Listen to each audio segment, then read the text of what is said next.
तारीख थी 31 दिसंबर 2021। दुनिया नई उम्मीद और जोश के साथ नए साल का जश्न मनाने की तैयारी में लगी थी। मुंबई की रहने वाली 19 साल की जाह्नवी कुकरेजा के लिए यह तारीख कुछ ज़्यादा ही खास थी, क्योंकि इसी दिन उनके पापा का बर्थडे था। इसके अलावा 31 दिसंबर की ही रात जाह्नवी के कुछ बेहद ही क्लोज फ्रेंड ने रात में नए साल की पार्टी रखी थी। सब कुछ ठीक चल रहा था, मगर अचानक नई साल की पहली सुबह लगभग 5 बजे जाह्नवी के परिवार वालों को एक फ़ोन कॉल आता है और सब कुछ बदल जाता है। पार्टी में जाह्नवी के साथ एक दिल दहला देने वाली घटना को अंजाम दिया गया था। जाह्नवी के शरीर पर 48 गहरे जख्म के निशान थे। उसकी खोपड़ी, जबड़े और रीढ़ की हड्डी तक टूट गई थी। तो आखिर जाह्नवी के साथ इस पार्टी में क्या हुआ था और जाह्नवी के साथ हुई घटना के लिए जिम्मेदार कौन था, जानने के लिए वीडियो में आखिर तक बने रहिए। यकीन मानिए, पूरी कहानी सुनकर आपका कलेजा दहल जाएगा। यह कहानी भले ही जाह्नवी की है, मगर यह पूरी कहानी जानकर हम आप भी अपनी बहन बेटियों को अगली जाह्नवी बनने से बचा सकते हैं। अगर आप जाह्नवी कुकरेजा केस के बारे में थोड़ा बहुत जानते भी होंगे, तो आप अब तक सिर्फ वही कहानी जानते होंगे जो आपको मीडिया ने बताई है। लेकिन हम आपको मीडिया द्वारा बताई या बनाई कहानी के साथ साथ वह सच्चाई भी बताएंगे जो जाह्नवी की मां ने तथा पार्टी में मौजूद दोस्तों ने खुद बताया था। तो वीडियो में अंत तक जरूर बने रहें। ये कहानी मुंबई के खार इलाके में रहने वाली जाह्नवी कुकरेजा की है। जैसा कि वीडियो की शुरुआत में हमने बताया, 31 दिसंबर को जाह्नवी के पिता का बर्थडे था। इस मौके पर जाह्नवी ने घर में ही एक छोटी सी पार्टी रखी थी, जिसमें जाह्नवी के कुछ बचपन के दोस्त तथा उनके कुछ खास पड़ोसी शामिल हुए थे। इस पार्टी में शामिल होने वाले लोगों में जाह्नवी के दो बेहद खास दोस्त श्री जोग धनकर और दिया पंडलकर भी शामिल थे। जाह्नवी के घर पर यह केक कटिंग लगभग 7 बजे हो गई थी। जाह्नवी का एक और दोस्त था यश आहूजा, जो खार के स्थित भगवती हाइट्स बिल्डिंग में रहता था। यश ने अपने दोस्तों के साथ मिलकर भगवती हाइट्स बिल्डिंग में नए साल के जश्न मनाने के लिए एक पार्टी रखी थी, जिसमें जाह्नवी कुकरेजा, श्री जोग धनकर और दिया पंडलकर समेत कुल 15 दोस्त शामिल हुए थे। प्लान के मुताबिक यह पार्टी 9 बजे शुरू होनी थी और लगभग 11 बजे तक चलनी थी। इसलिए 7 बजे केक काटने के बाद जाह्नवी अपने दोनों ही दोस्तों के साथ यश आहूजा की बिल्डिंग में आ जाती है। मगर यहाँ आकर पता चलता है कि कुछ कारणों से पार्टी का समय अब बदलकर रात के 11 बजे कर दिया गया है। इसलिए जाह्नवी भी वापस अपने घर चली जाती है। घर पर कुछ देर रुकने के बाद जाह्नवी लगभग 11 बजे अपने दोस्तों के साथ पार्टी के लिए निकल जाती है। आप सोच रहे होंगे कि आखिर इतनी रात में जाह्नवी पार्टी में गई ही क्यों थी। तो बता दें, इस पार्टी में केवल 15 लोग ही शामिल हो रहे थे। उनमें से 5 लड़कियां तो जाह्नवी के ही अपार्टमेंट में रहती थीं। इसके अलावा श्री जोग धनकर और दिया पंडलकर की जाह्नवी से जान पहचान लगभग 12 से 15 साल पुरानी थी, यानी ये सभी बचपन के दोस्त थे। इन सभी को जाह्नवी के माता पिता भी काफ़ी अच्छे से जानते थे। वैसे भी मुंबई में 31 दिसंबर की रात लेट नाइट पार्टी कोई नई बात नहीं थी, इसलिए जाह्नवी अपने दोस्तों के साथ पार्टी में आ जाती है और इन्जॉय करने लग जाती है।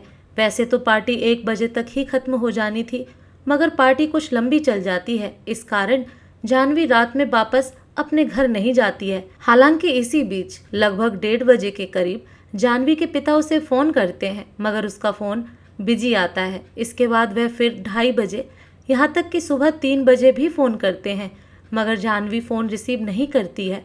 क्योंकि जाह्नवी अपने ही बचपन के दोस्तों के साथ पार्टी कर रही थी, इसलिए जाह्नवी के माता पिता जाह्नवी द्वारा फ़ोन रिसीव ना करने के बावजूद ज़्यादा चिंतित नहीं होते हैं और वो सोचते हैं कि पार्टी के बाद ज़्यादा रात होने की वजह से जाह्नवी दोस्त के यहाँ ही रुक गई होगी, क्योंकि ऐसा कई बार पहले भी हो चुका था।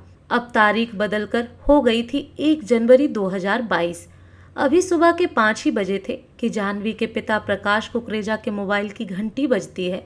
इन्हें लगता है कि शायद किसी ने नए साल की बधाई देने के लिए इतनी सुबह फ़ोन किया है, मगर फ़ोन उठाते ही उनके पैरों तले ज़मीन खिसक जाती है। फ़ोन पर उन्हें कहा जाता है कि जाह्नवी का एक्सीडेंट हो गया है। इस कॉल के कुछ ही मिनट बाद पार्टी में जाह्नवी के साथ गई दोस्त दिया पंडलकर के पिता समीर पंडलकर का भी फ़ोन जाह्नवी के पिता के पास आता है और वह भी बताते हैं कि बच्चों का एक्सीडेंट हो गया है, आप जल्दी से खार पुलिस स्टेशन चले आइए।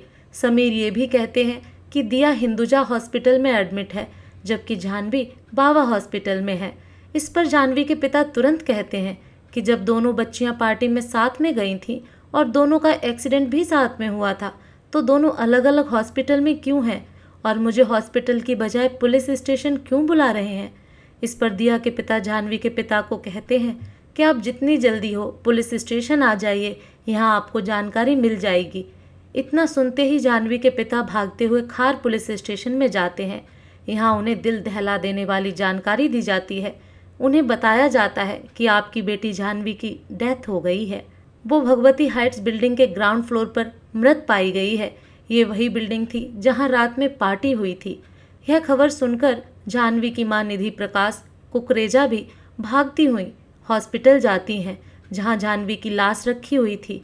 मौत की खबर के बाद कुछ कागजी कार्रवाई पूरी की जाती है और फिर जाह्नवी का पोस्टमार्टम किया जाता है और फिर लाश को अंतिम संस्कार के लिए परिवार को सौंप दिया जाता है। इस अंतिम संस्कार के दौरान जाह्नवी के माता पिता को एक बात बहुत ज़्यादा खटकती है कि बीती रात पार्टी में जितने भी दोस्त शामिल हुए थे वह सभी जाह्नवी के बेहद ही करीबी थे। उनमें से कई तो जाह्नवी के पड़ोसी और बचपन के दोस्त थे।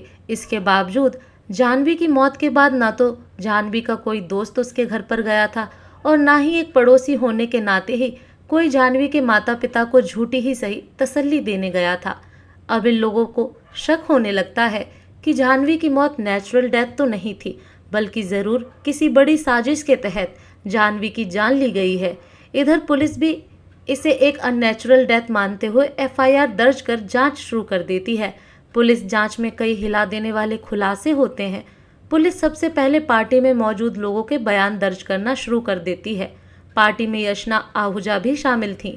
पुलिस पूछताछ में यशना बताती हैं कि पार्टी भगवती हाइट्स बिल्डिंग के एक फ्लोर की छत पर हो रही थी।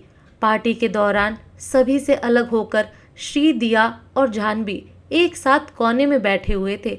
यशना के मुताबिक वहां बैठकर श्री जोग धनकर जाह्नवी को किस कर रहा था। इसी बीच दिया उठकर श्री के बगल में रखे मैट्रेस पर सो जाती है। इसके अगले ही पल श्री दिया के साथ इंटीमेट हो जाता है। श्री की इस हरकत से जाह्नवी को काफी गुस्सा आ जाता है और यहीं पर श्री, दिया और जाह्नवी की कुछ कहा सुनी हो जाती है। यशना आहूजा के बयान के मुताबिक इसके बाद उसने देखा कि जाह्नवी किसी से फोन पर बात कर रही हैं और रो रही हैं। पुलिस अब यह पता लगाने में जुट जाती है कि आखिर जाह्नवी ने इतनी रात में फोन पर किससे और क्या बातें कर रही थी। जांच में पता चलता है कि इस झगड़े के बाद जाह्नवी ने 1:40 के आसपास अपनी एक दोस्त पर्णिका नेहरूला को फोन किया था। पर्णिका पूछताछ में बताती हैं कि जाह्नवी ने उसे फोन करके श्री और दिया की हरकतों के बारे में बताया था। पर्णिका के मुताबिक जाह्नवी को श्री की यह हरकत बिल्कुल भी अच्छी नहीं लगी थी। पर्णिका के दावे के अनुसार फोन पर जाह्नवी यह भी कहती हैं कि वो दोस्त के तौर पर ना तो श्री जोग धनकर को खोना चाहती हैं और ना ही दिया पंडलकर को। इसके बाद जाह्नवी फोन काट देती हैं। यह आखिरी बार था जब जाह्नवी ने किसी से फोन पर बात की थी।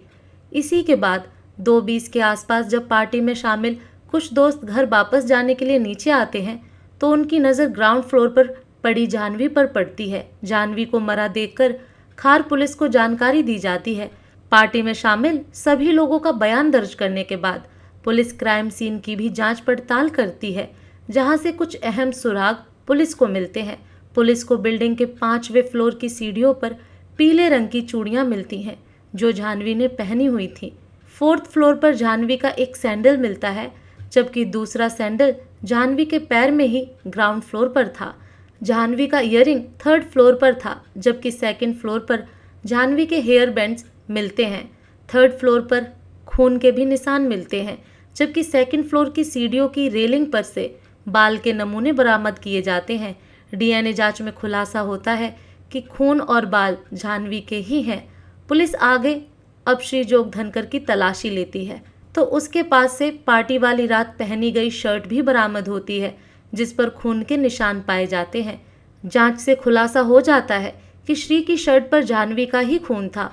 कुछ दिनों बाद जाह्नवी की पोस्टमार्टम रिपोर्ट भी आ जाती है, जिसमें खुलासा होता है कि जाह्नवी के शरीर पर पूरे 48 गहरे जख्म के निशान हैं। उसकी खोपड़ी की हड्डी तक टूट गई थी। पोस्टमार्टम रिपोर्ट के मुताबिक उसके सर को काफी जोर से रेलिंग पर मारा गया था। जाह्नवी के शरीर की कई दूसरी हड्डियां भी टूटी पाई गई थीं। दोस्तों के बयान और जुटाए गए सबूत के आधार पर पुलिस इस पूरे मामले में श्री जोग धनकर और दिया पंडलकर पर जाह्नवी कुकरेजा की हत्या का मामला दर्ज करते हुए जांच आगे बढ़ाती है। कुछ और सबूत जुटा लेने के बाद इन दोनों को गिरफ्तार भी कर लिया जाता है। क्योंकि यह केस काफ़ी सुर्खियां बटोर चुका था, इसलिए पुलिस तेजी से जांच करते हुए अप्रैल महीने में ही 600 पन्नों की चार्जशीट भी फाइल कर देती है। चार्जशीट के मुताबिक जाह्नवी की मौत कोई एक्सीडेंटली डेथ नहीं थी, बल्कि उसे बड़ी ही बेरहमी से मारा गया था और उसे मारने का इल्ज़ाम किसी और पर नहीं बल्कि जाह्नवी के बचपन के दोस्त और कथित बॉयफ्रेंड श्री जोग धनकर और दिया पंडलकर पर लगा था। हत्या की वजह और भी ज़्यादा चौंकाने वाली थी। पुलिस ने इन्वेस्टिगेशन के दौरान पार्टी में शामिल बाकी सभी लोगों का बयान दर्ज किया और सबूत इकट्ठा किया। इनके आधार पर पुलिस ने दावा किया कि श्री जोग धनकर और दिया पंडलकर ने पहले जाह्नवी को बड़ी बेरहमी से मारा और फिर सेकंड फ्लोर से ही इसे धक्का दे दिया। पुलिस के मुताबिक हत्या की वजह लव ट्रायंगल थी। जाह्नवी के दोस्तों के दावे के अनुसार जाह्नवी और श्री जोग धनकर एक दूसरे को पसंद करते थे। दूसरी तरफ दिया पंडलकर भी जाह्नवी की बेस्ट फ्रेंड थी, लेकिन जाह्नवी के पीठ पीछे श्री ने दिया के साथ भी अफेयर शुरू कर दिया था। इसीलिए पार्टी के दौरान पहले तो श्री जाह्नवी को किस करता है और बाद में अगले ही पल दिया के साथ अतरंग हरकतें करने लगता है। यह बात जाह्नवी को अच्छी नहीं लगती है और इसी बात को लेकर इन तीनों में काफ़ी झगड़ा होता है। ये झगड़ा फ्लोर से शुरू होता है जो नीचे आते आते हाथापाई में बदल जाता है।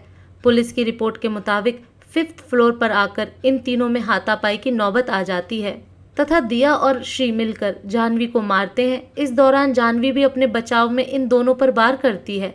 इस कारण दिया के होठों में चोट लगती है, वहीं श्री को भी कुछ चोट आती है। इसके बावजूद यह दोनों जाह्नवी को मारते हुए दूसरे फ्लोर पर लाते हैं।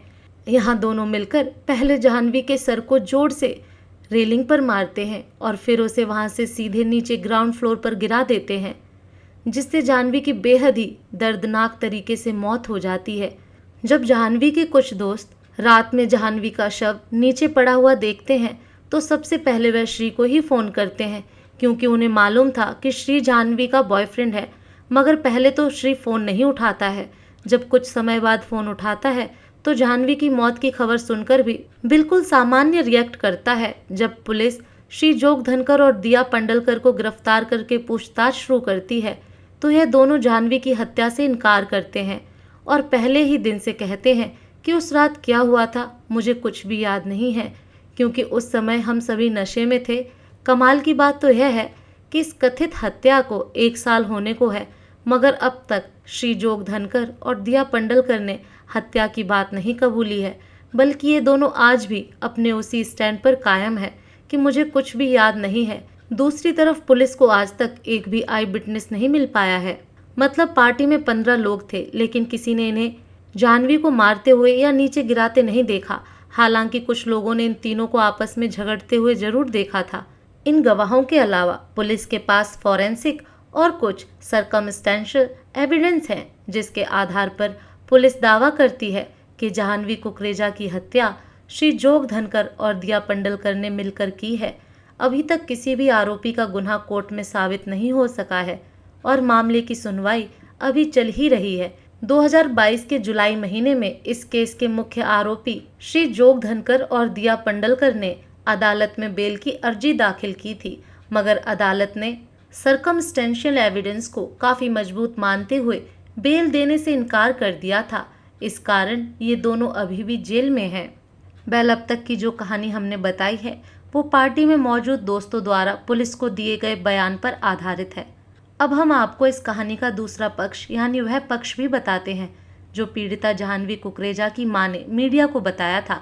एक तरफ जाह्नवी के दोस्त और पुलिस दावा करती है कि जाह्नवी और श्री एक दूसरे को प्यार करते थे, जबकि जाह्नवी की मां का कहना है कि ये दोनों दोस्त ज़रूर थे, मगर इन दोनों में प्यार जैसी कोई बात नहीं थी और ना ही ये दोनों रिलेशनशिप में थे। जाह्नवी की मां का दावा है कि जाह्नवी की हत्या ज़रूर किसी दूसरी वजह से की गई है और इसी वजह को छुपाने के लिए दोनों आरोपी उस रात की घटना के बारे में सब कुछ भूलने का नाटक कर रहे हैं। क्योंकि यह मामला अभी अदालत में है, इसलिए पूरे मामले पर हम कोई अंतिम टिप्पणी नहीं करेंगे।